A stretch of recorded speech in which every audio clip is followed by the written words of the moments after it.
Welcome to the Vienna Humanities Festival. Before we begin, I'd like to thank the organizers of the festival, and especially Desi Gavrilova for her kind invitation to moderate this panel. My name is Adam Schatz, and I'm a writer at the London Review of Books. The title of this panel, The Sleepwalkers, is an allusion both to the great novel of the Austrian writer Hermann Broch and to Christopher Caldwell's masterly history of the First World War. And the question raised by the title is, are the United States and Europe sleepwalking into a wider war in Ukraine with potentially devastating consequences, not just for the people of Ukraine, but for the world?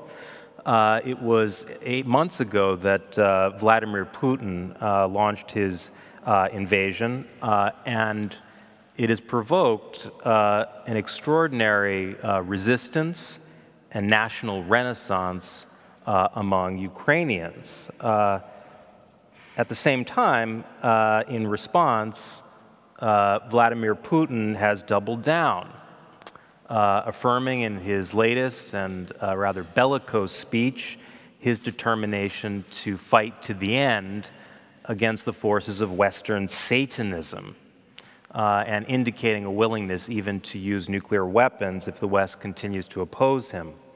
Now, the Ukrainians, of course, have no choice but to press on with what is for them an existential battle. But where does that leave Europe and the United States? Should they continue to supply the Ukrainians with weapons and intelligence and impose sanctions on Russia? Or should they engage in direct talks in the hope of reaching a peace settlement, even if such a settlement might leave parts of Ukraine under Russian control? Our speakers today are well poised to reflect on these questions. Christopher Caldwell is a contributing editor at the Claremont Review of Books and a contributing opinion writer for the New York Times. He's the author most recently of The Age of Entitlement, America Since the 1960s, published by Simon & Schuster in 2020. Nataliya Gumenyuk is a well-known Ukrainian journalist based in Kyiv whose work has appeared in The Guardian and The Atlantic Monthly. She's the author of 3 books and the founder of the Public Interest Journalism Lab. Nataliya, I'd like to start with you, since you've been reporting from the ground in Kyiv. In a recent column in The Guardian, you wrote that when Putin announced his intention to send 300,000 more troops to Ukraine, Ukrainians felt a sense of relief and even hope. Why is that? So if we want to start from that, so first of all, that's an honor to speak to you now. Of course, Ukrainians still believe that a lot depends on the Russian population. Somehow, I think the Ukrainians are the people who are the biggest Russophiles because they still hope for the good in the Russians. That's one thing. There is still, because I think it's a bit of a defense trait. So there is still the hope that the regime in Russia could be at least not so monolith. And we know that this recent mobilization, so far the Russian regime was trying to play this war as a TV war. You know, as if there was a pact existing in Russia for the last decades with oil money, with all the industry that stay home, don't do politics, and we won't come to you, but let us do wherever we want. Steal, you know, be corrupt, put our political opponent in prison, invade other countries, Georgia, Syria, wherever, but just, we don't touch you. And even despite all this horrendous propaganda, with the call to exterminate Ukrainians, which is existing in the Russian television, we still, it was still not in the Russian households. And now I think that it's the first time when the Russians felt the war. For the Russians, the war started now. So, and I do think as well, as somebody who lives through the war with all its perils, that in particular in Russia, where the country is huge and try to control everything, which is impossible, the situation might spin out of the control. So the people who, because it's not about the protest, these not so many protests were there of the people who went to the streets, but about those indifferent people who should be not indifferent any longer, that they might question. And then the Russian government would need to deal also with this in a problem instead of just being focused on the invasion. So the hope is to sow division among the Russian public and appeal to the better, more humane side of Russians. But are you concerned at all that the sanctions might have the reverse effect? Because historically, sanctions tend to unify populations rather than to divide them. I do think that there is a different types of sanctions we're speaking in case of Russia, because before the 24th of February, we were speaking mainly about, really this pressure to the people that they do something. And I think this mobilization and the sanctions are totally two separate things. They are not connected directly. The call for the sanctions in case of Ukraine are very clear. It's really to stop financing Russian war machine, which has a very real practical implementations for the Ukrainians, practical impact. One bomb, which was, shot 2 days ago, killed 23 people who wanted to evacuate near Zaporizhia. So every single bomb is a life lost. Every single shot, or like the Russian tank, or the opportunity to deliver things, they have a direct impact on the particular human lives. So for Ukrainians, the call for the sanctions is not any longer to pressure. It's not really, shouldn't be compared to the Iranian experience or the experience of Cuba, but really stop the war machine to extent it's possible. At least they, have less fuel, have less logistic, have less of this, maybe don't have such a sophisticated weapon, or at least know that they won't have, enough money to pay. And I imagine that Putin's declaration that he would send 300,000 more troops was also heartening, because it was an indication that the Ukrainian resistance is working on some level.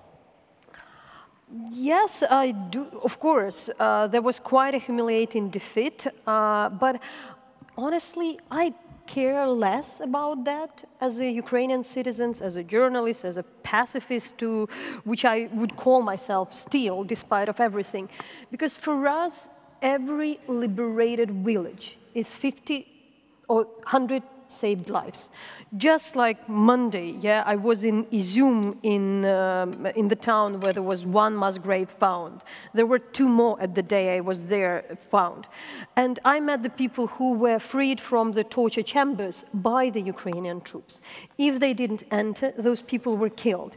So Ukrainians still consider everything which is going on in terms of the momentum, understanding that there might be a limit, but every day might save particular amount of lives, because wherever we go, and within the other project, I'm documenting war crimes, alleged crimes against humanity. And we see that the longer was the occupation, the more cases of murder were. In almost every single town and village, there was a case of execution.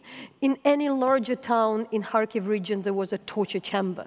So it's super practical. It's not about bravado. It's not about, national renaissance or things like that. You capture the city, you free people from prisons, you let them leave, you let them be evacuated, because also the policy of the Russian troops for the last months were not letting people out. They were fighting this war where they keep in the whole towns and villages as hostages. So there was no green corridors, there was no organized evacuation rather than to Russia. So it's where the Ukrainians' thoughts are. And we understand there might be a moment, there would be the reinforcement of the Russian troops, but we also understand, again, to be more precise, I'm coming, I also probably should tell, I'm coming from the human rights background. I'm not a war strategist, but need to become partially one. The Russians are not fighting very efficiently. So within the last months, as they didn't capture many towns, they just lost another one. One of the annexed towns they just lost. Absolutely. Chris, you've been since the war began, even before, a very articulate critic of American policy on Ukraine. Can you elaborate on the reasons for your criticisms of the Biden administration's posture vis-a-vis Ukraine, and why you don't see this war as being in the American national interest? Yeah, well, first of all, I want to say I'm honored to be here, and thank you very much. I think, Adam, you did me a little too much honor in your introduction when you gave me credit for authoring the great history of World War I, which is by Christopher Clark. But thank you all the same. The thing that I've tried to do throughout the war is to maybe complexify the American position a bit, and to sort of change the way that we look at it. I think that most nations have not just Russia and Ukraine, but also the United States, have an interest in avoiding war, and I'd like to sort of examine a little more closely how we get to this point. I think in the United States, where the level of historical knowledge about the Black Sea and about the whole post-Soviet space in general is neither very deep nor very widespread, we have a tendency to view this war in purely moral terms. It's good guys against bad guys. Which side do you want to be on? Unfortunately, we've committed a tremendous amount of firepower to what turns out to be, a highly complex strategic situation. Obviously, Nataliya is from the region, and I'd welcome her view on this. But, on the one hand, we have, for a very long time, underestimated Ukrainian nationalist feeling, for a very long time. I mean, in the 1960s, there were waves of Ukrainian protests that were the equal of the Hungarian, German, and Polish protests in the decade before, and the Czech protests later in the decade. Most people, even area experts, know nothing about them. I think,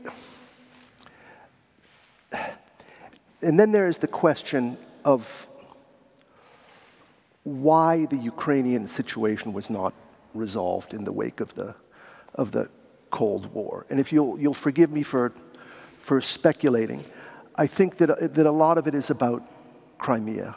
This might be the prejudice of one who's read a little bit about the Crimean War, but it's other people have said the Crimea is a defensive super asset. It permits a country to project power throughout the Black Sea and into several different civilizations at once. Crimea is a military strategic prize, and it has been for a quarter of a millennium, the key to the south of the Russian Empire. On top of that, Crimea was a very difficult part of the Ukrainian problem to solve, and you've had, Crimeans voting for autonomy from Ukraine. I'm not referring to 2014, but to 1991 and 1994. So they themselves have had their aspirations thwarted in a way. And I think the reason, if you have to ask yourself why, if you look at, you have to ask yourself why didn't we solve the Ukraine problem in the 1990s? At a time when eventually we even came up with some kind of a solution to the Yugoslav problem. I think the reason we didn't solve it is because it far from being an easy problem, it was a very hard problem. And so to sum up, I'd say it seems like a problem in which the United States, far away and lacking a good knowledge base, in which the United States should interpose itself with the greatest of caution. What would the greatest of caution have looked like after February 24th? That is a very interesting and fair question, which sort of splits our consciousness in a Gramscian way of what into a question of what the situation means and what we ought now to do. As for what we ought now to do, I do not know that I can suggest a good alternative strategy from this point forward, other than to say, other than to warn that there's not any stopping point in the American strategy. There's not a logical stopping point for it. It involves moving ahead to take everything that Ukraine held before 2014. I think that's an unstable position. On the other hand, if you don't get to that position, you're just prolonging a really bloody war. So I think that's the difficulty, is sort of like finding a way to stop this, I think, or a place to stop it on which there's no consensus on either side. Let me probably answer, and I will definitely return to the topic of the discussion and the name. I was a bit, first of all, I probably need to clarify the Crimea, because in 1991, there was the attempt to restore the destroyed in 1943 Crimean Tatar autonomy. And there was a vote, but it was misused by the communists to create this kind of pro-Russian enclave inside of Ukraine. But that's one thing. But I was a bit puzzled from the very beginning with the title of the talk about the sleepwalking into the war. And the more I thought about that, the more I agree, because I do agree that the US and the West sleepwalked to this war by its inaction for many, many years. And in particularly in case of Russia and Putin, this inaction is a provocation that you have the right to invade. When I was talking in 2016, because you started with Crimea, to General Hodges, Ben Hodges, who was a commander of the NATO allied troops in Europe, he was, I think, right after the retirement, I dared to ask, like, did you know on the day the Russians invaded Crimea in 2014, whether they were the Russian troops? And I remembered the whole 2015, I spent time, and not just me, to persuade the West that there were Russians, that it was not like just some kind of people. And he said, like, yes, of course we knew. From the first day, and in Debaltsevo, we knew there were Russians, but of course we didn't want to get involved as a NATO. We didn't want. And I strongly, at that time also in March, I was in Crimea talking to the Ukrainian military, who was very kind of disappointed, saying like, we as a military, we should have answered. And I also said, like, you know, maybe you shouldn't. Maybe that was a good idea that we didn't provoke Russia for something more bloodier. And of course, after the years, seeing the Crimea becoming a stronghold for the Russian military attack, I understood that probably we were definitely wrong, and of course the President Obama at that time, and everybody who thought that it would be enough. Then it was the Donbass. And what also interesting, that of course were different governments and different, Ukraine is democracy, the changing political parties.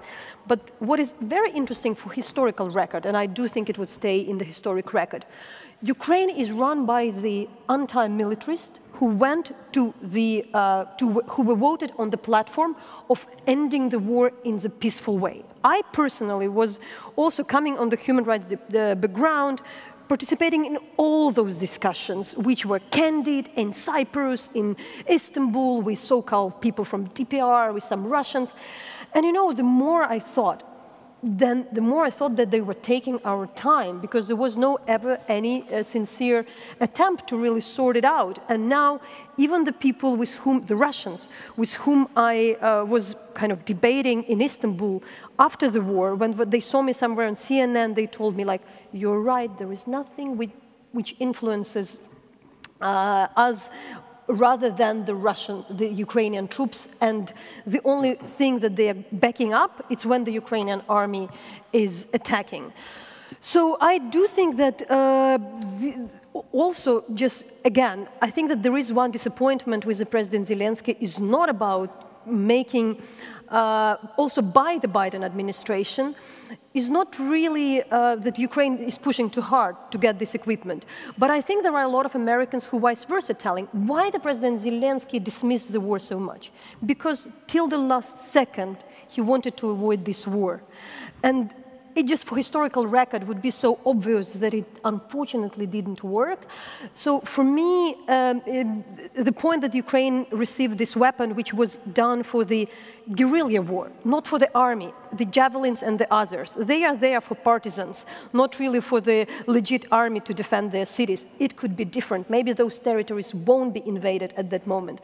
So today, when I'm speaking about we have this discussion about the nuclear threat, and of course, for me, it's very close. Of course, I live in Kyiv. Most of my friends stayed. But I should say that I think it's also possible, because after the initial shock, when Putin didn't expect the Ukrainian army to be that strong, or his army to be defeated, he found that there are other loopholes. There is a way to persuade the West that they should drop support Ukraine, and therefore he used this weakness to escalate. So if there is, because in the end game, you know, what we would get, a further escalation when anybody with a nuclear button can do whatever. And that's exactly what we want to stop, that there would be some rules which can stop the bigger war or something more horrible at the moment when it's still possible. Would you like to reply? About stopping a bigger war? Yeah. Well, that is my worry, is that it has now become a US-sized war, and the United States is a major combatant in the war. Not just a supplier, but a combatant. And I think that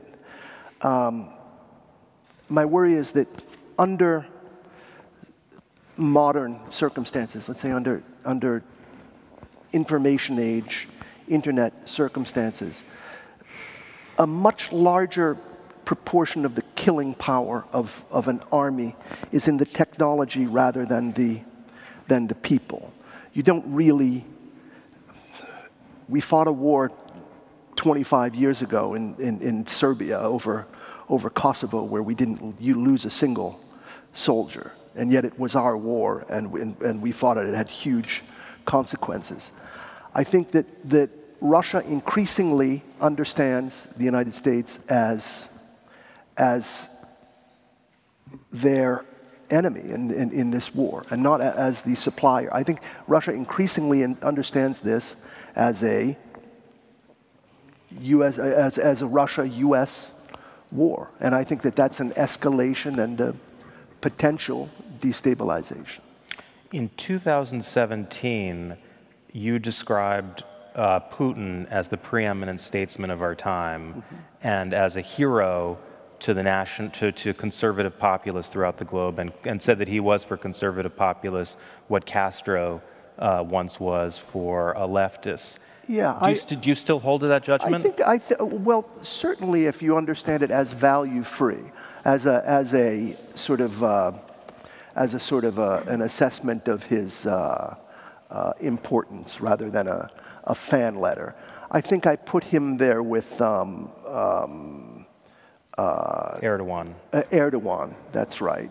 And there are other people. There aren't many other candidates for that type of sort of, accolade. You would have, people like, Modi or, maybe Hugo Chavez in his time. I'm talking about people who really sort of like altered the course of something, as Putin really did in the year 2000. And I think there's no there's no gainsaying his importance, whatever one thinks about him as a role model. But what's not clear to me is that why, on February 24th, why did in your view, the United States and Europe not have an interest in preventing him from altering the course in Ukraine, which was an unprovoked aggression and an attempt to, I mean, it's led by this call that Ukraine is Russia. Right. Well, they do have an interest in stopping it, and they did before February 24th. My argument is only that they're treating a complex situation as a simple situation. But do you think that it is a mistake to supply Ukrainians with ammunition and intelligence? Are you saying that you're opposed to that and you view that as an act of an act that lacks prudence? Well, one would need to distinguish between granting the right of people to defend itself against aggression and wanting to avoid escalation. And the United States really has a special interest. It is the power that can determine the second of those questions. And I would say my answer to that would predominate. That is, I would choose non-intervention on the grounds of preventing escalation. Nataliya? No, generally would think it's very, for me, weird to discuss whom today Vladimir Putin picks up as his enemy. Today it's NATO, tomorrow the US, third day the Ukrainians. The problem of the Kremlin is, of course, misunderstanding the agency of the Ukrainian people. They just fully don't understand why. And I do think that partially as well in the West, there is quite a lot of people who also do not understand the agency of the Ukrainians. And disregarding that would be especially when there are these discussions, with due respect, Christopher, when there are the discussion about like NATO war or something war, and we criticizing the US for involving and being imperialistic, exactly in this discussion, these authors often ignore the Ukrainians, and who are pretty solid in their position. The government, the democratically elected government, the functioning parliament, the opposition, the civil society. And if they tell the same things, maybe there is a time to listen. That's one point. But Nataliya, just one moment though, and I mean no disrespect to Ukrainian agency, but had it not been for the support of the West, Ukraine's resistance to the invasion would have been crushed by now. No, that's absolutely, I would agree. It would be, how to say it, it won't be crushed. That would be more brutal and bloody. That is a difference. It won't be, probably would be more territories overtaken. There would be, we would look at Syria, that would be more similar like that. So still disregarding all the horrors, and I do have people, I know people who died, I know people who died in the battlefield, I know people who, who were killed by the airstrikes. It's still controlled because the Ukrainian army defend these people. The legit big Ukrainian army defend towns. Otherwise, this war would be bloody. On the weapon.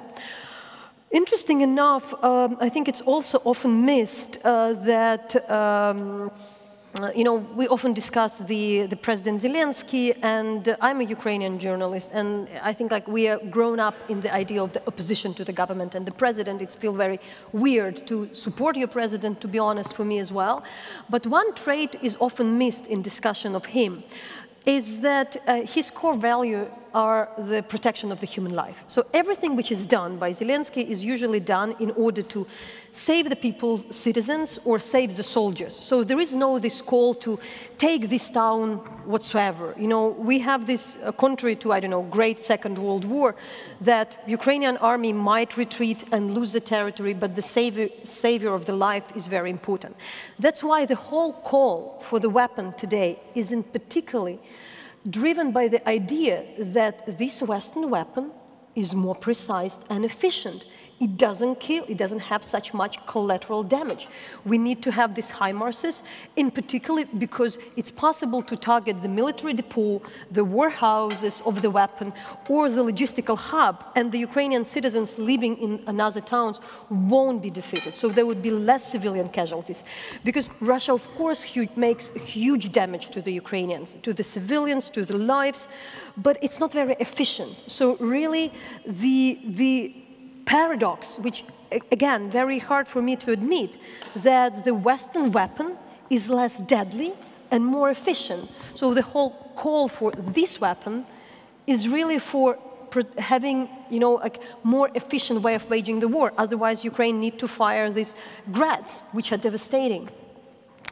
The war's gone on for 8 months, and there are no signs that it's about to stop. And at least in this most recent period, Ukraine's battle has, to some extent, rekindled liberal faith in the West. And although one could argue that enthusiasm about the Ukrainian struggle, as Christopher has argued, is confined to the latte-sipping liberal elites, I think, as you put it, there's still a tremendous amount of goodwill. Now, the great sacrifices of this war have been borne by Ukrainians, of course, and will continue to be. But there will be a cost. We've already seen a cost in the West, whether it's rising fuel prices or inflation and what have you. How, Nataliya, will Ukrainians continue to persuade their benefactors in Europe and the United States that the Ukrainian cause is an important cause for them as well? Because the war has gone on quite some time. And the amount of goodwill that you see now may be chipped away to some extent. What's the case? What is the Ukrainian case to its supporters abroad? The Ukrainian case is to show probably that there is a vision of the victory, and we can clearly say how it looks like, to regaining and liberating as much of the Ukrainian territory, point one, and the second, not have the rockets falling on the Ukrainian civilians' head, randomly, as it's happened today or a few days ago when the bombs are shelled on the civilian cities. That easy, to be honest. Yes, there could be the war of attrition, but I think the Ukrainians are pragmatic, and that's why they're rallying so much, because they want to make it shorter. Because if you're in this position, you understand that the longitude of the war is not in your favor. Thus, the idea, because you don't want the Russia buy more time, so the idea is to liberate as much territory as possible, as fast as possible, to extent it's doable. Of course, there is the, let's say, historical, philosophical, wherever, political implication. Of course, this is a war of values. Of course, it shows that the basic rules shouldn't be broken. And in the previous discussion, we were talking about civilization, Western civilization. What is interesting, the most common word I've heard from the Ukrainians, whether they would be in the villages, maybe the workers, they think that they fight for civilization. Because for them, there is a very clear way, civilized. I talked to one mayor in a small town on close to the Russian border. He thinks that his town, it was devastated, but it was a frontier for the civilization where he thinks he needs to fight for the rule of law, that it is impossible by one power to throw the bombs on another country.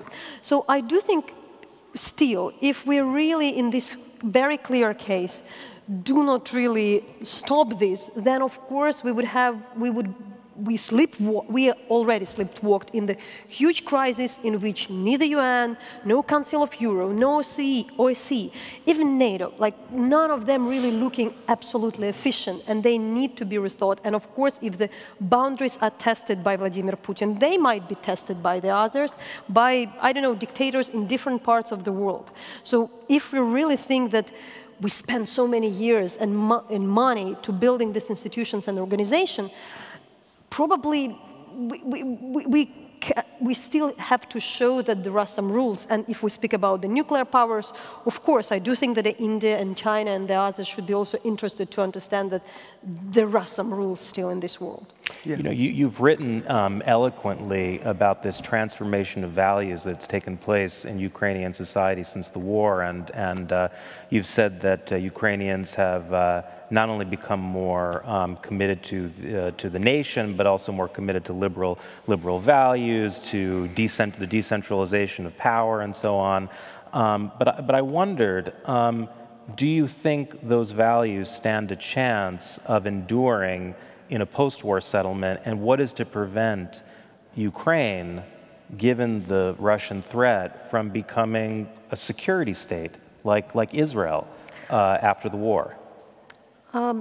If it's my concern, it is, but I think the time is not on our side. Currently, Ukraine is run by the moderate government, which is speaking about this multi-ethnic, moderate democracy with the liberal values at heart. So, of course, if the war prolongs for many years, we might have nationalistic Ukraine. So far, it's a paradox that for the last years, in all this climate in Europe, Ukraine is not a nationalistic country, despite all the kind of, what the Kremlin says.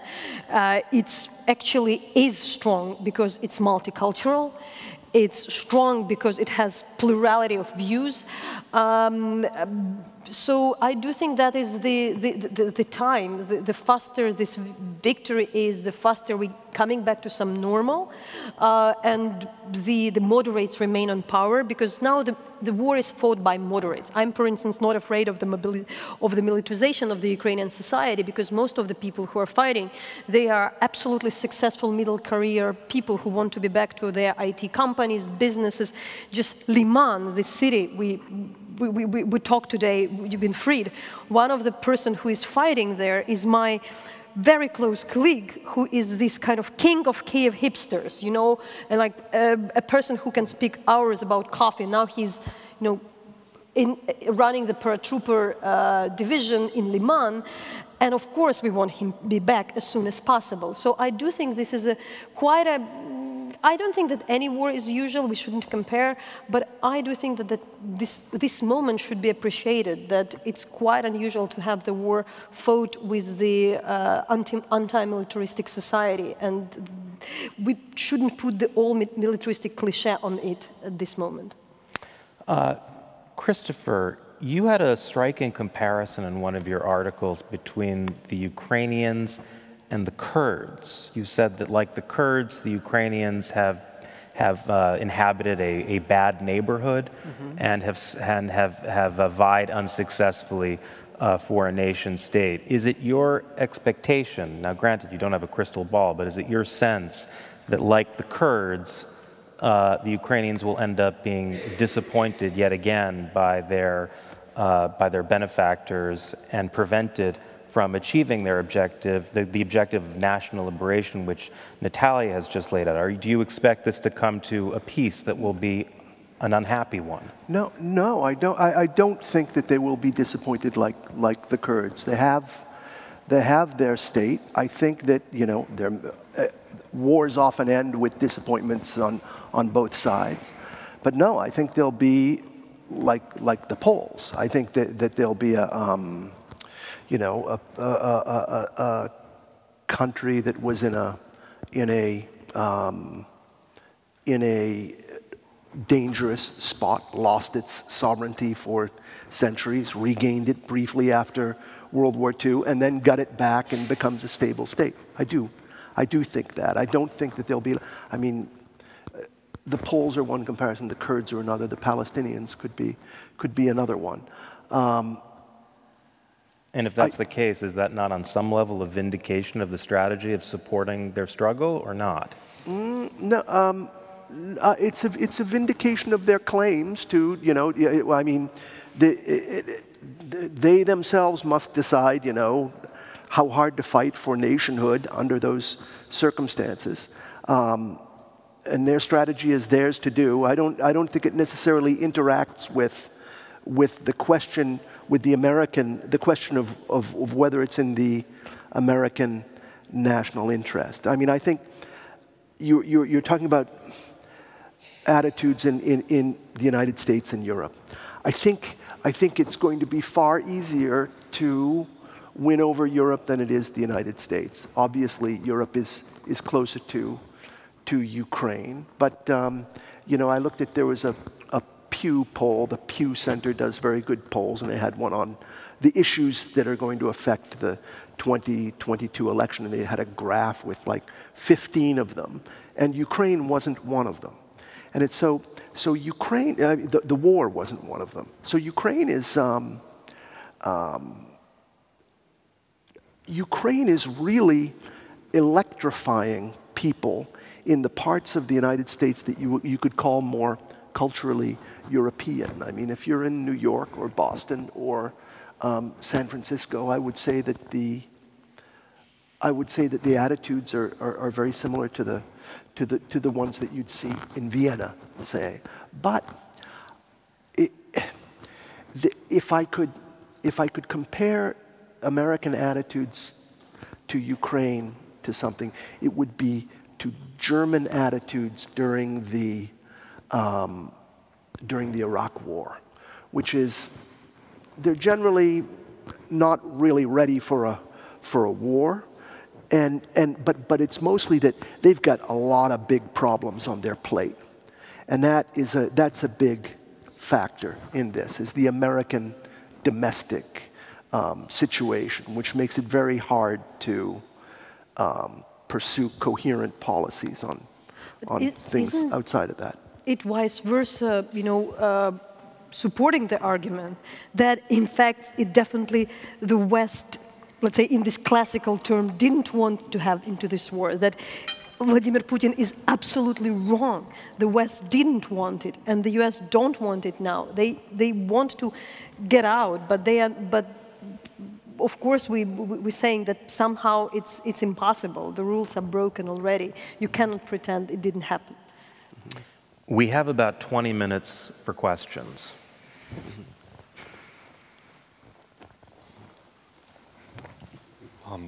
Thank you, Adam. Nataliya Gumenyuk, thank you so much for your words. Christopher Caldwell. As a native New Yorker, I'm surprised to hear about New York as a European city in 2022, but I could be missing something in the 5 boroughs. I'm wondering, Christopher, your assertions strike me as almost identical to what the sort of recently departed Russian scholar Stephen Cohen, were he here, would say. Stephen Cohen is known traditionally, or was, as a sort of stalwart of the left. In some ways, a kind of ideological counterpart to yourself. But your views seem to be almost identical. Cohen would have added one thing. He would have added that Americans and Europeans need to understand Russia better. And I'm curious if you feel that that is something that you would also add, that if only we understood Russia better, we would have greater insight. Nataliya Gumenyuk, if I can very quickly, and I can only thank you enough for and appreciate your courage and everything you're doing. Friedrich Merz, the CDU leader this week, as you read, made the rather outstanding, outrageous comment about Ukrainian welfare tourism that he then retracted. He's the leader of the opposition, the biggest party in Germany. He was speaking to something that is felt quite strongly. Adam asked you how in this oncoming winter you're going to be able to make the case, besides a moral case. How else does that need to be done substantively? Through what kind of advocacy, through what kind of engagement? Because it's going to require some pretty thoughtful, if you will, strategic communications. Thank you. I may be not that sophisticated in strategic communication. Oh, sorry, because I wanted to pick the last point. But it's still a bit moral, I should say. I'm here in Vienna and anywhere in Berlin. And coming more from the left background, all these things about climate change and everything, I think that it's particularly in this circle, it's so normal to say that we would stand against the plastic tubes, against the fair trade, the coffee should be fair trade, the chocolate should be okay. We don't buy T-shirts from the ones done by, maybe sewed by the kids in Forest Asia. So I don't really get why there is a problem, why it's okay to buy the Russian gas, which is really, in the end, fund the tanks, the Grads, Iskanders, Uragan, and everything, which is like one, the transaction and then the escalation on the ground. It's maybe not very sophisticated argument, but I think if we're really living in this world when we're speaking about the moral consumption as a part of the pop culture, I do think that there is something wrong with the argument that we can't tolerate the gas, getting the oil resources from fossil fuels from Russia. Yeah, I'm reminded a little bit of a speech that the FLN spokesman at the time in Africa, Frantz Fanon, made in Ghana to a group of African leaders, and he broke down crying and explained to a journalist afterward that he found it almost hallucinatory that he would have to explain to fellow Africans why they should support the Algerian struggle. And in a sense, I mean, that's the position that you find yourself in, trying to explain why Europeans should support the struggle, it seems to me. My comparison of New York, Boston, and San Francisco to European cities was, I meant European-type cities. I meant, sort of like compact, highly urban cities with public transportation systems and literary scenes and places that culturally resemble Europe more than the great, suburban expanses of the country. It's funny you mentioned Stephen Cohen, who's a person whom I sort of like found myself paying more attention to in his last years, and even I would say admiring for his courage on a lot of matters. If I didn't add that we need to understand Russia better, it was an oversight. I am not a Russia specialist. I'm not like Stephen Cohen in that regard. But I would say yes, we definitely need to understand Russia, at least well enough that we can understand their rationales and their logic for things, and not just treat everything they do as being the product of a twisted sort of psychology, Can I get into that?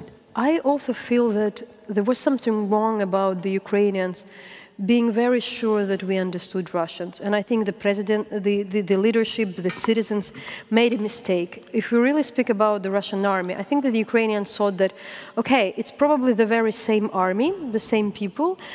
Maybe, they drink more, maybe they have the better weapon and more equipped.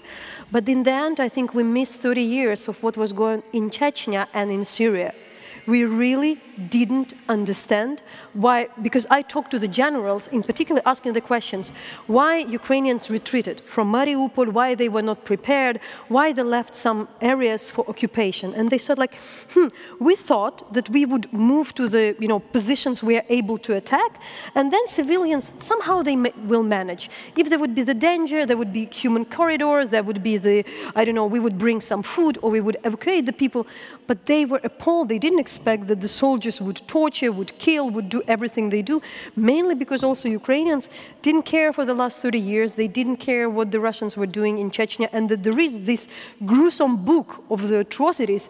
We're now working in the project with the Syrians, and we look, and with the people who also worked in Chechnya, and we see that it's not hazard, it's not chaotic, it's really the very same things the army does. This army, unfortunately, uses the very same things they use. So I do think we also misunderstand, and the calls to, to get to the Russians, to get into the streets, which were very omnipresent for the first months of the war, Ukrainians hoped for that. So I do think, we need to admit we didn't understand the Russians as well. And that Syria was a kind of laboratory. Christopher, though, I think Leonard Bernardo was underlining a rather strange irony in the sense that the conservative and conservative populist and intellectuals on the right have emerged in recent years, peculiarly, as some of the strongest Russophiles, while in the Cold War, the situation was quite reversed. Are you struck at all by that irony? That's interesting. I think it has to do with this question that was a very important question in all, during the Cold War, which was whether we were fighting a war against communism or a war against the latest incarnation of the Russian Empire. I think that the American right was really marked by anti-communism, and it tended to be. I think that there were a lot of the thing that Ivan Krastev was talking about in the last session about how you could hate communism and love Russians. I think it was more pronounced on the right in America than it was on the left. But there is something going on in the United States, certainly, in which left and right, if these words retain meaning, are converging on certain things. I think it might be that, for one, looked at kind of in terms of sociology of government, there is such a thing as a foreign policy establishment. There's a set of American sort of foreign policy doctrines that keep sort of keep getting renewed from administration to administration. And so they're quite naturally to be found in the center of American politics, and the people who are most skeptical about them are the ones who are least likely to be sort of like mainstream, supporters of Democratic or Republican candidates. I think there's also the fact that certain people have been very chastened by the Iraq War of 20 years ago, and probably, the further from sort of, let's say, political power you get, the more chastened you are by it. I don't know. Okay. Other questions?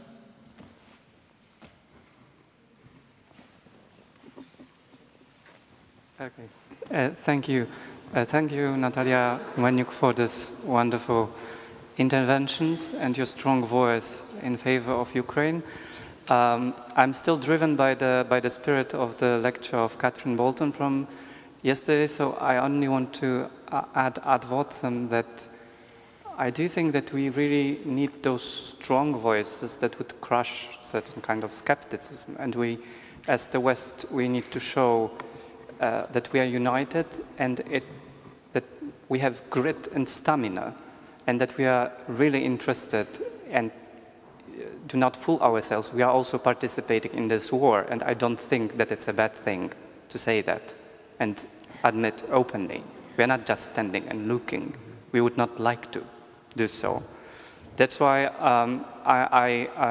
I'm very skeptical about skepticism nowadays. I would think that this is something that strategic thinkers should do in their own closed rooms, but for the public, we should rather speak differently, especially when I saw the polls from Austria, where only 15% of the population is truly supporting the victory of the Ukraine.